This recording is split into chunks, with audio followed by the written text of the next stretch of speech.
आपको भारत के पूर्व प्रधानमंत्री वीपी सिंह की पुण्यतिथि पर यह बताएंगे कि भारत में ओबीसी वोट बैंक की खोज वीपी सिंह की ही राजनीतिक प्रयोगशाला में हुई थी, जिन्होंने वर्ष 1990 में मंडल कमीशन की सिफारिशों को लागू किया था और भारत में पहली बार ओबीसी समुदाय के लोगों को सरकारी नौकरियों और शैक्षणिक संस्थानों में दाखिले के लिए तब आरक्षण मिला था।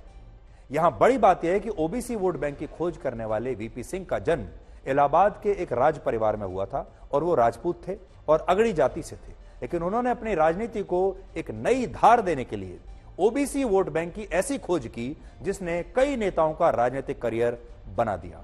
इन नेताओं में नीतीश कुमार, लालू यादव और मुलायम सिंह यादव जैसे नेता भी थे, जिन्होंने ओबीसी वोट बैंक और पिछड़ों की राजनीति करके अपनी राजनीतिक पार्टियां बनाई और इसके बाद वो वर्षों तक, दशकों तक अपने अपने राज्यों के मुख्यमंत्री बने रहे और कई तो आज भी हैं।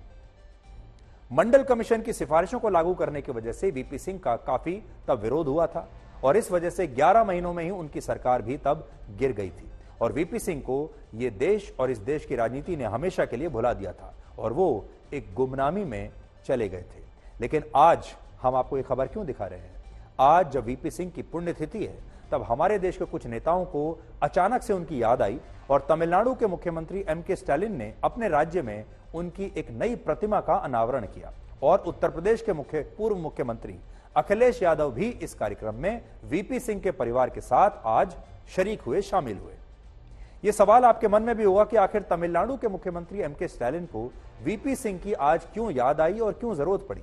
तो इसका कारण यह है कि तमिलनाडु में ओबीसी वोटों की संख्या 68% है और वीपी सिंह हमारे देश में ओबीसी वोट बैंक के जनक माने जाते हैं।